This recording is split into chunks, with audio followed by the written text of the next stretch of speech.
Hello everyone. My name is Serena. I'm a registered dietitian and health promotion specialist with the CAF based in Edmonton. I'm so excited to be here and take you through this webinar on eating well during COVID-19. Feel free to say hello in the chat. Tell me where you're from. Petawawa. Hi, Ben from Petawawa. Comox. Hi. Hi, everyone. So thanks so much for being here. Hello. Great. So this is a two-part series webinar on eating well during COVID-19. So COVID-19 has changed a lot our landscape and how we navigate through food, grocery shopping, and things like that. So that's where we're going to go into this webinar here. So some logistics. So I am going to be expanding the actual presentation, so you won't be able to see me in a bit, but I'll be here to answer any questions that you have throughout. Please feel free to do that. Alrighty, let's do that.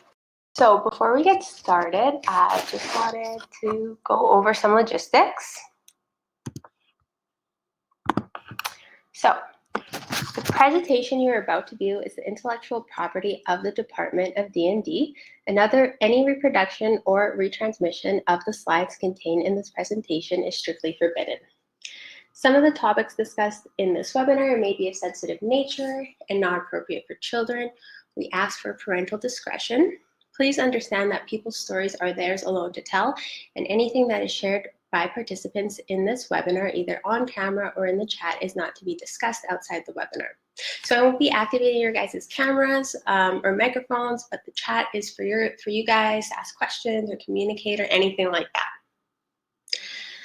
This webinar is being recorded and will be available for viewing later on the cafconnection.ca. Though active participation is encouraged, you're also more than welcome to just sit back and enjoy the show, whatever you prefer. Perfect. So this is a two-part series. Today we're going to be focusing on the first three parts. So I'm sure you have all heard a lot about diet and the immune system. A lot of people are talking about boosting the immune system and things like that. So we're going to dive into that at first.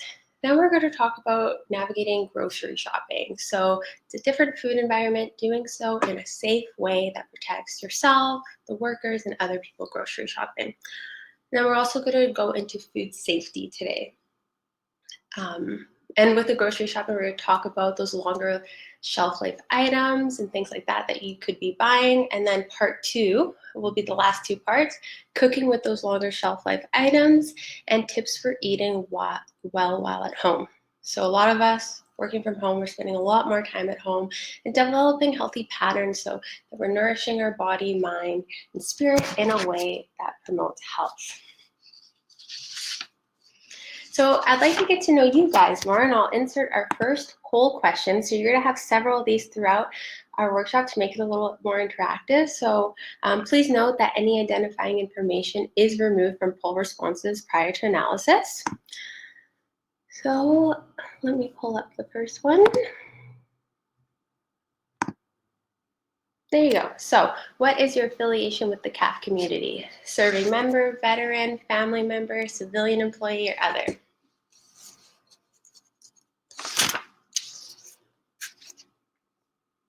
Okay, great. It looks like we got quite the variety here. Perfect. Thank you. Okay, so the first thing we're going to talk about is diet and the immune system. So in the chat, have you guys heard about boosting your immune system and things like that? Maybe you have. So your immune system defends your body against illness. And a healthy diet is crucial in keeping your immune system working its best. So I'm going to start this section with another poll question. So what do you guys think? Can you boost your immune system through nutrition? So say yes, no.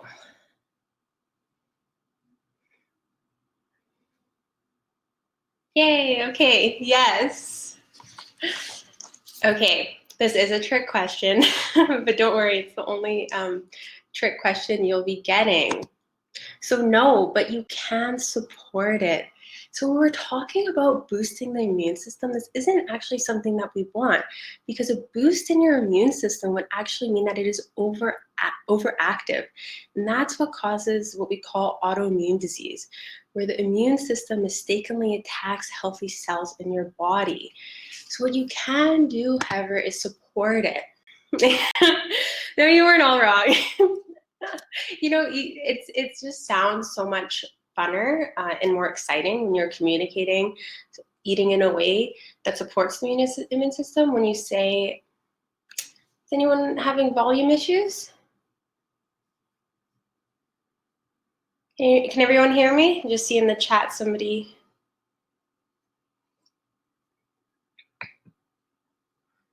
Is that yes, everyone's good? Okay, perfect. Yeah, try refreshing. Perfect, okay. Perfect, yeah, just try refreshing the browser. That usually helps make sure your volume's nice and loud. So yeah, as I was saying, it just sounds so much more exciting to say boost your immune system, but we do want to support it. Our immune system is working all the time. We don't even recognize it, fighting off viruses, infections, and things like that. So the scoop on your immune system, that it's a super complex network of not only cells, but tissues and organs, each with their own specific roles. So there's many different kinds of cells in the immune system that respond to different kind of microbes in different kind of ways. So then the question becomes, well, what kind of cells do we boost and how and by which number? We just don't know that. So what we can do we can do things to support our immune system and give it the upper hand. So before we get into what those nutrient and foods are, I want to talk about health claims that you may hear and misinformation.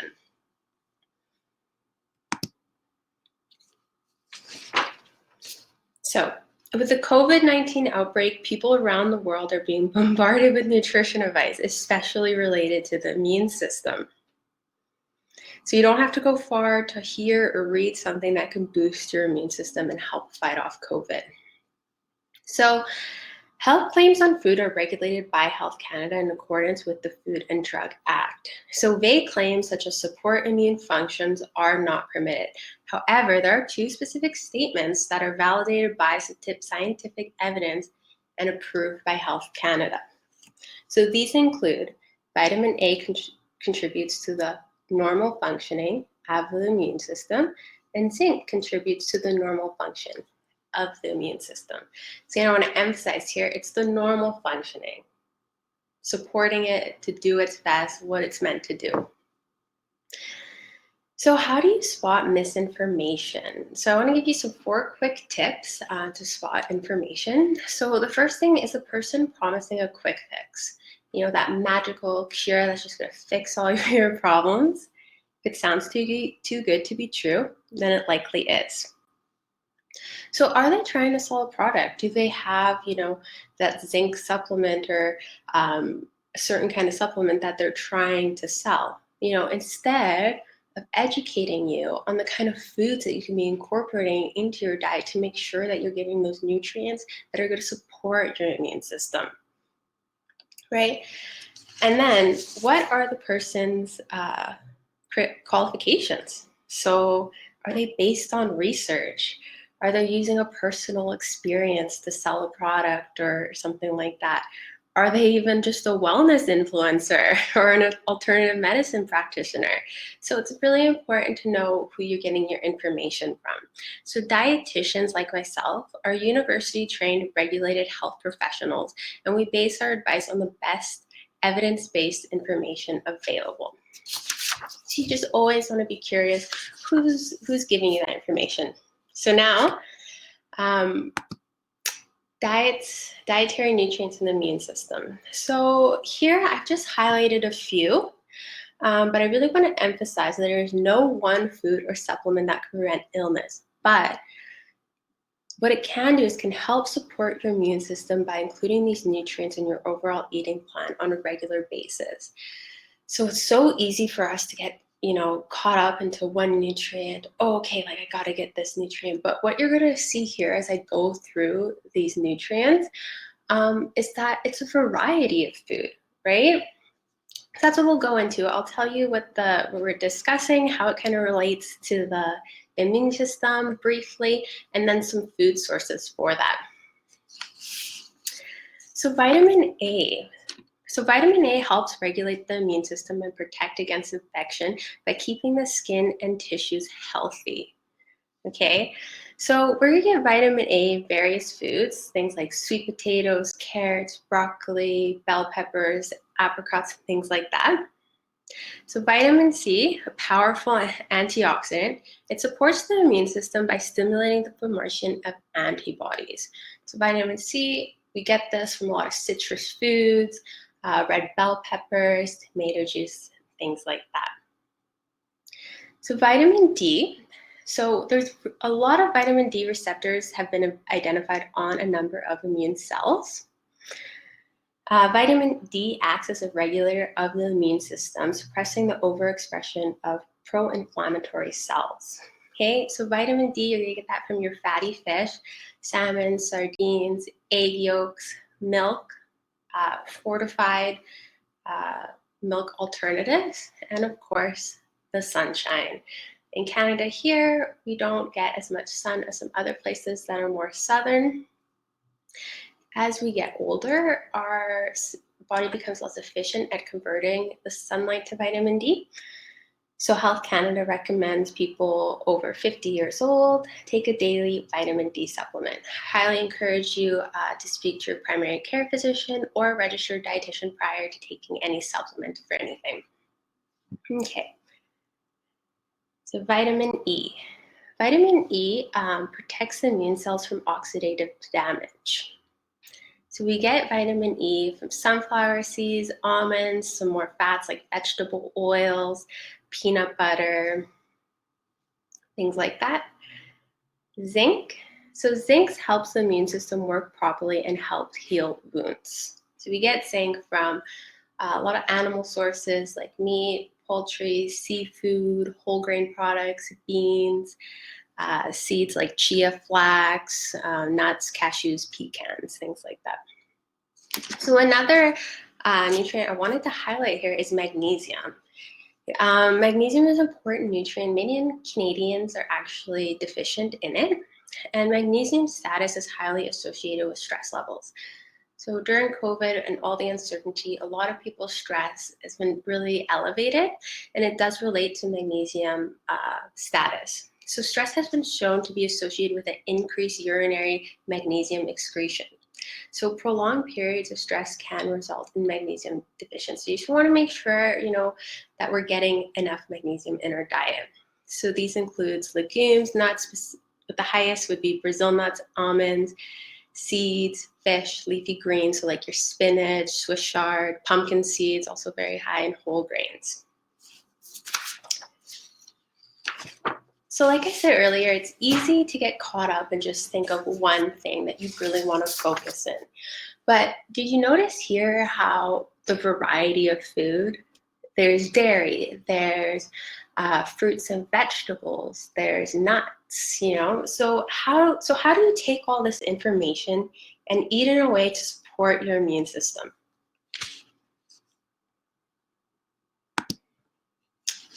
So we can take a look at Canada's food guide. This is a great way to eat well and get all the nutrients that your body needs.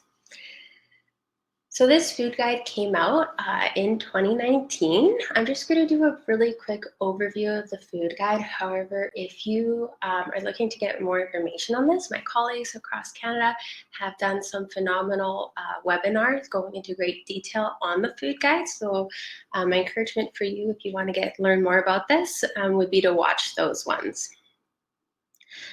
So firstly, it focuses on making half of your plate vegetables and fruits. You heard me just in the previous slide mention a lot of different things like broccoli and legumes, vegetables and fruits and things like that, vitamin C that you're going to get from this. So it's about focusing on a variety, because different foods give us different nutrients. So when you include a variety, you're going to be getting those different nutrients that your body needs, right? So we want to focus on variety. Variety, the spice of life, right? You got to make life more exciting through food. No one wants to be eating the same thing day in and day out. Okay, so the next word is looking at whole grains. So having a variety of whole grains, so eating whole grain bread, whole grain rice, also some ancient grains like the quinoa, bulgur, frike. I just got a new one at the grocery store. It's called frike, Freekah, and it was delicious. It wasn't long ago that I was someone who would just really stick with rice because I knew how to cook it, knew how it tasted with other things, but once I got into these other grains, it just opened so much more excitement and curiosity and creativity around food. So I encourage you to look beyond maybe the grains that you usually eat with and try some new ones. So then we have protein food. So with the old food guide, dairy used to have its own section, but now it's been incorporated here. So this is where we see our dairy. Meat is a good source. We want to include the fatty fish at least twice a week. Eggs, beans, lentils, all these things. So not just only focusing on meat for protein, but also looking at legumes.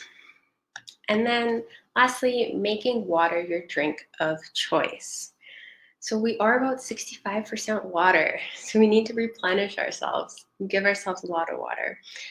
Water is used to transport nutrients and oxygen to the cells. And a lot of the cellular reactions that happen in our body actually take place in water. So you want to make sure that we're getting enough water. So again, when we're looking at different nutrients and looking at wanting to boost or support our immune system, it's a variety in diet. I highlighted those key nutrients, but again, the emphasis is having a variety to get those. Yes, that plate looks so yummy. It looks delicious.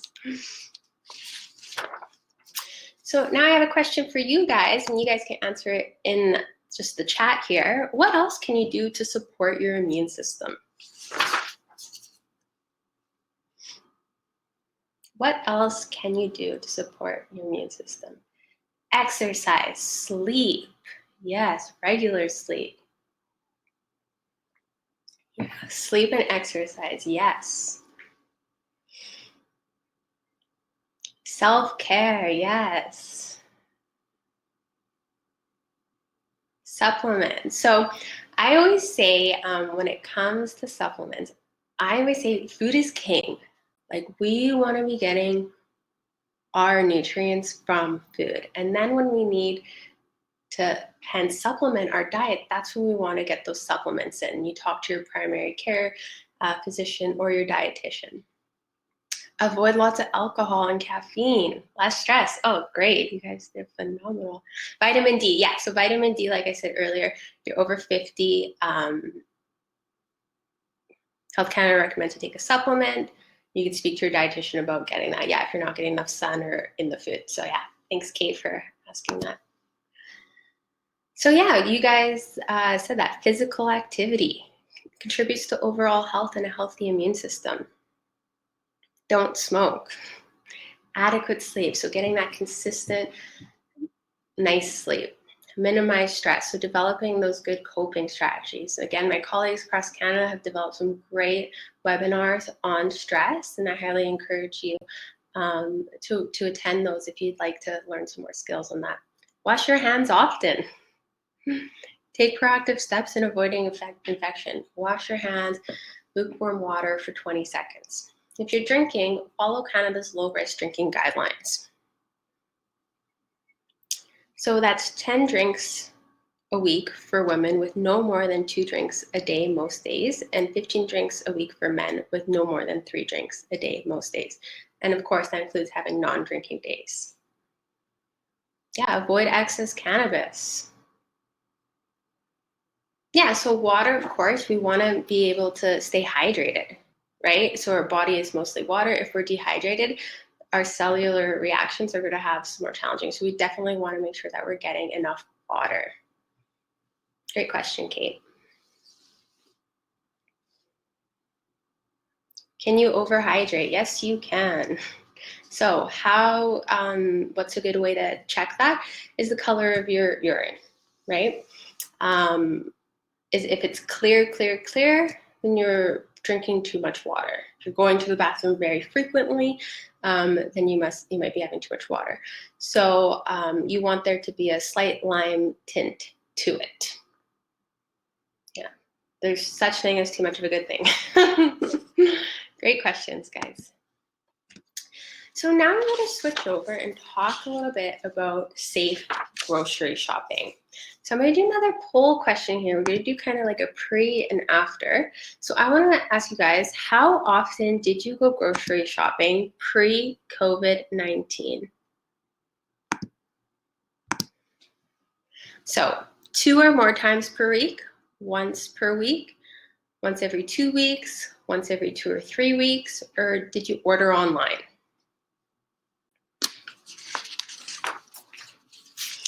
Give you guys a minute.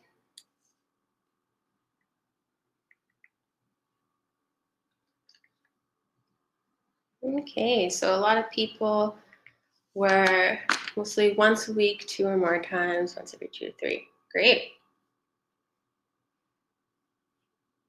Okay, so now, how often do you currently go grocery shopping?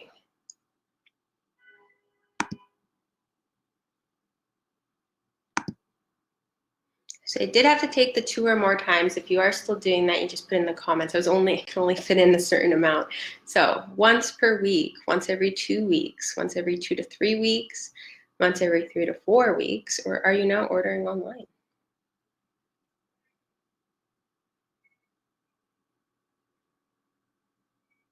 Okay, so it looks like, yeah, once a week, most popular, once every 2 weeks. Good. So it looks like some people have changed their grocery shopping habits. Okay, so now we're going to get into grocery shopping safely.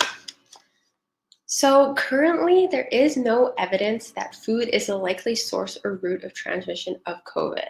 So there is no published evidence so far. Again, this is a evolving scenario that people have developed COVID-19 illness from touching food or food packaging. Okay. But however, we can do things to take precautions and be safe, protect ourselves in a couple days. Okay, and Rudy, I was once every couple of days before. I never got groceries online before, but I have done a few times since Corona. Yeah, so a lot of people are trying to online that they had never tried before. So I'm going to take you through the food shopping experience and just what we can do to stay very vigilant during that. So first things first, we want to make sure that we're going one person per household, right? So avoid, taking your kids or your partner with you. So one person.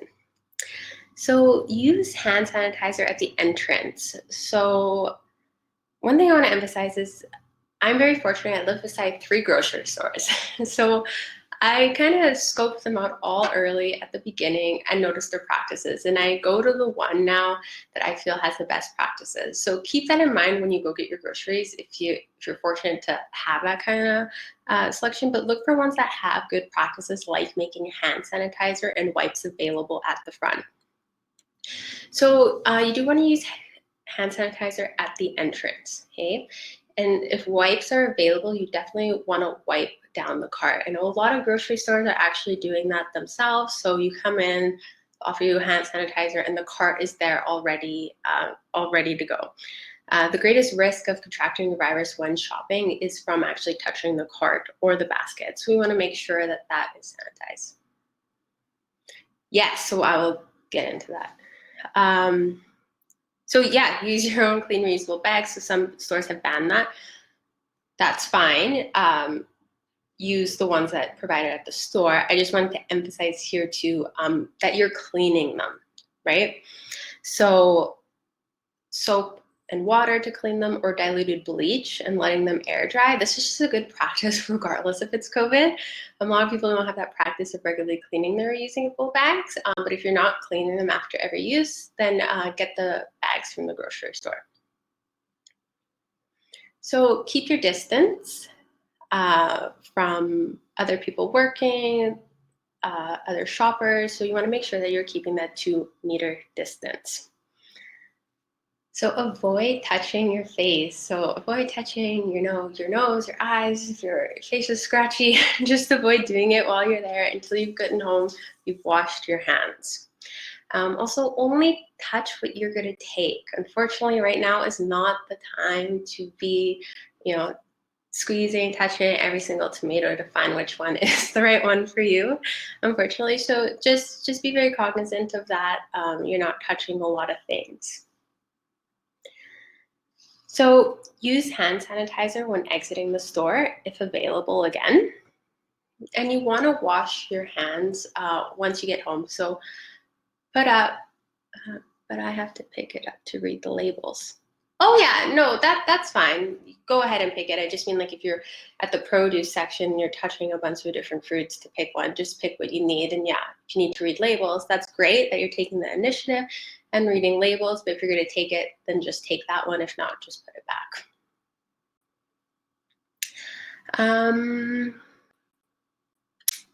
Yeah, so when you get home, drop your groceries off at the door, go and wash your hands, okay? Put your groceries away and wash your hands again after. Now, I know some people are using disinfectant wipes to wipe down their groceries. This is definitely an extra precaution. I want to emphasize this is not necessary. However, if you feel more comfortable taking that extra precaution, or you're part of a high-risk group or someone at your home is, then feel free to do that and make sure that you allow it to air dry. I want to emphasize, though, washing your hands once you get home, before you put your groceries away and after again.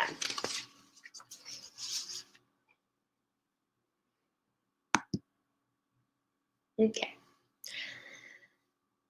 So a little bit more on grocery shopping.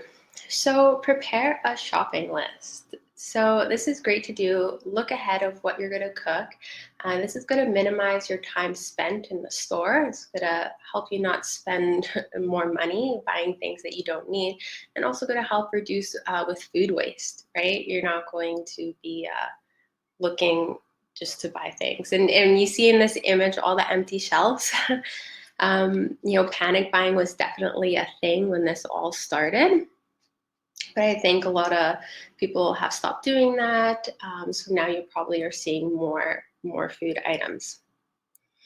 However, if you're still not finding frozen vegetables that you'd like, you can actually freeze them yourself. So I'll just run through generally how to do that. So you wash and chop vegetables and you blanch them in boiling water for a minute. This will vary depending on the vegetable.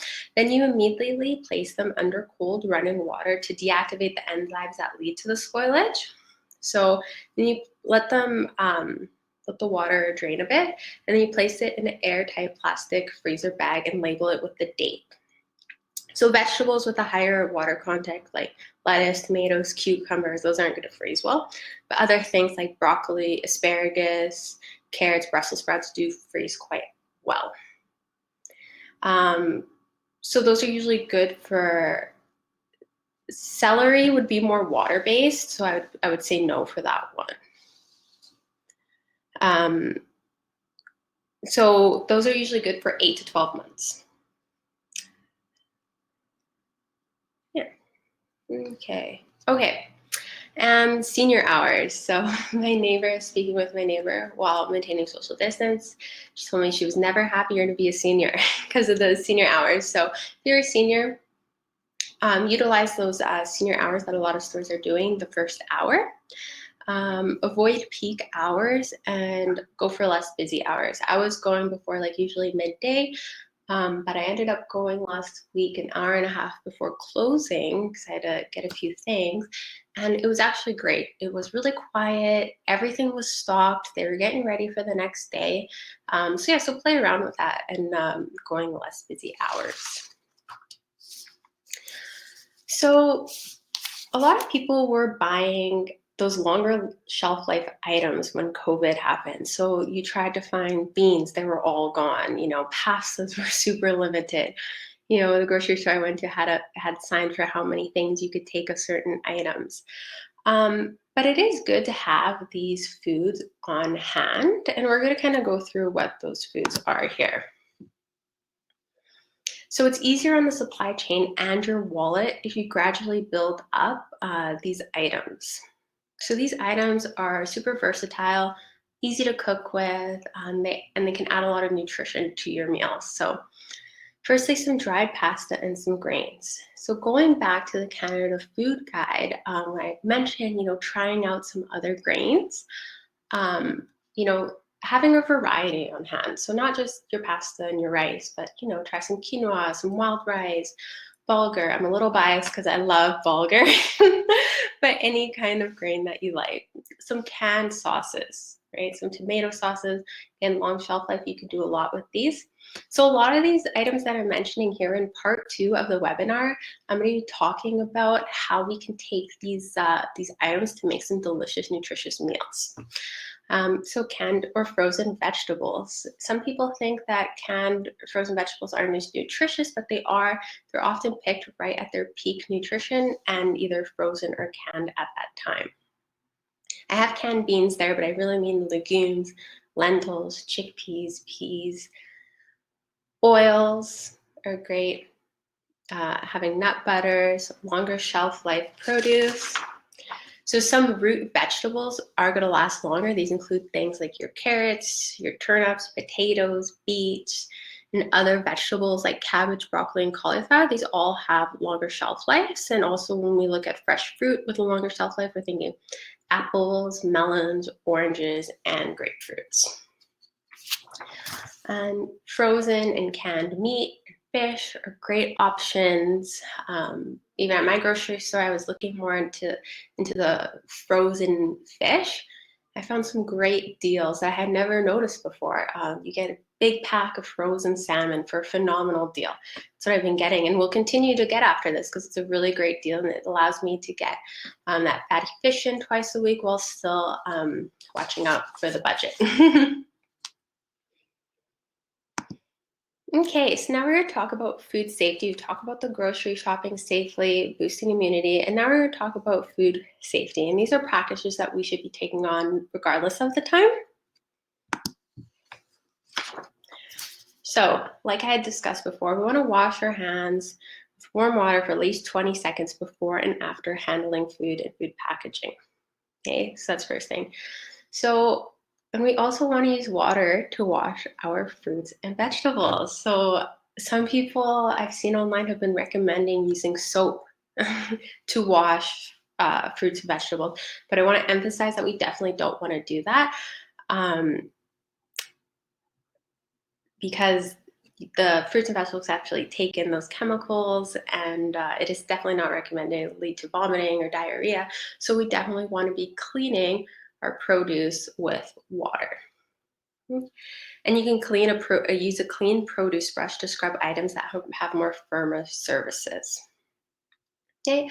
Also avoid cross-contaminations when you're dealing with, meats versus vegetables, having separate cover boards or making cutting boards, or making sure that you clean the surface thoroughly and then use your other cleaning.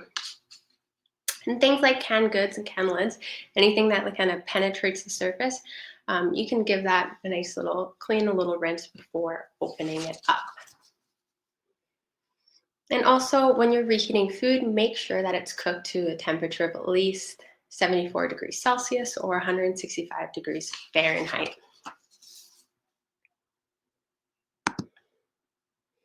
So I speak a bit about food delivery. So ordering takeout or delivery meals supports local businesses and now is a really sole source of income.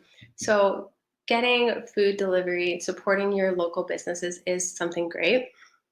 And I mentioned this before, but again, like the CDC, Center for Disease and Control and Prevention, COVID-19 is not likely to be transmitted through food itself.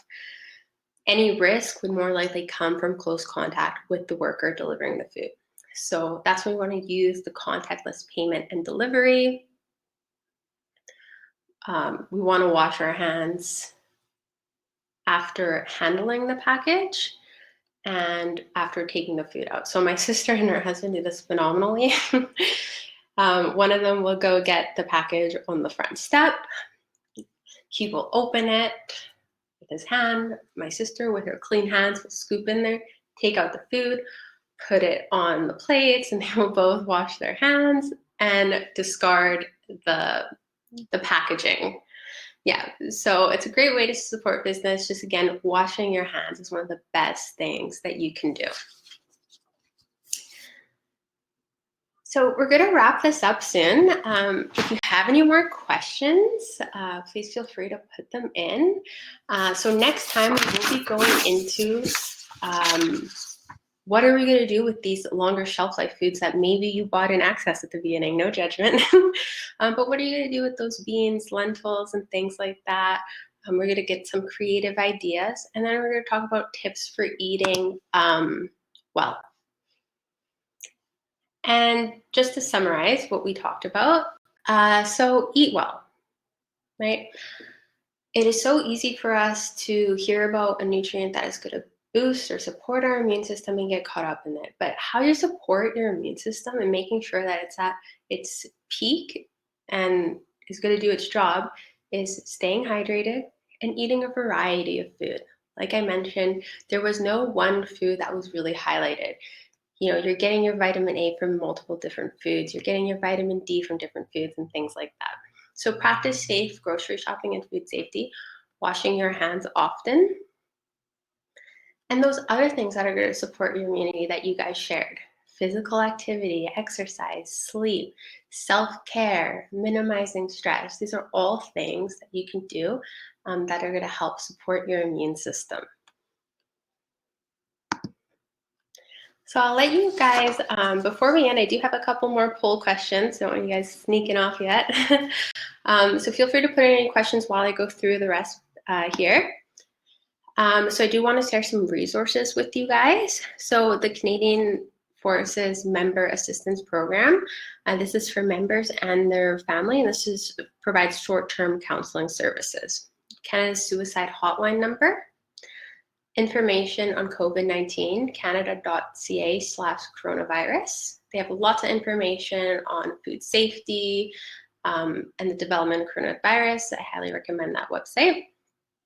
Family Information Line, Sexual Misconduct Response Center. It's a 24/7 hour line. The Kids Help phone number. You can also text CONNECT to 686868. And CMP ARC, so Administrative Response Center. So if you have any questions around policy, there is a phone number and email for you. So last poll question, this one won't be made visible to everybody.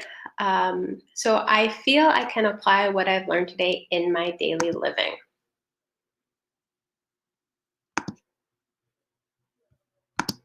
There is that one.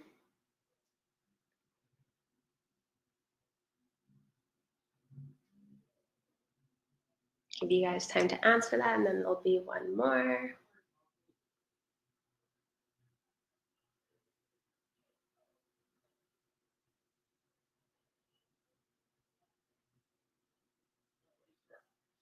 Okay. And the last question.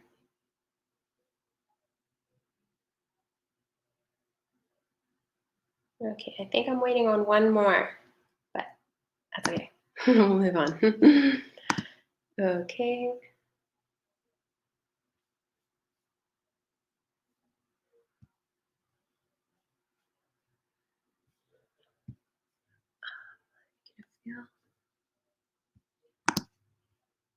There we go. How satisfied are you with the Demio platform? This is just about the platform that we used, how satisfied you were with it. So I'm also going to be adding the link for part 2 of the webinar in the chat right now, so you can go ahead and register. Sorry, you clicked the wrong one. I strongly agree. Okay, thank you. Okay, there we go. So there's a link. If you're interested in attending part 2 next week, same time, same place, there's a link there. Okay, I want to thank you all for attending.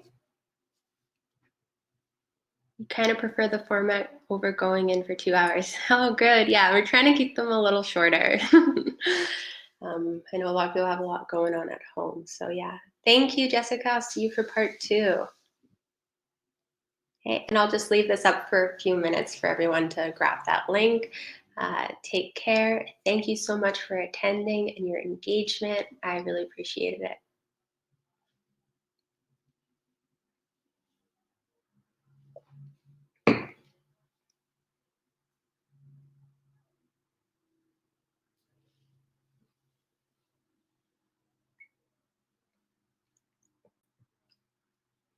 Oh, thank you for all the thank yous. Thank you. Thank you.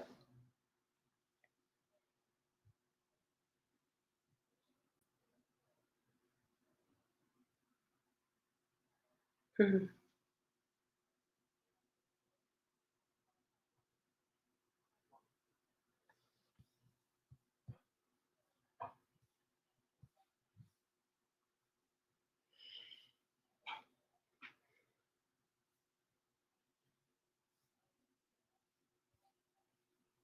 Okay, I will be closing down the session. If you still need to touch the link, you can just scroll up and get it, and it'll also be on the calfconnection.ca. Thank you so much, everyone, and take care.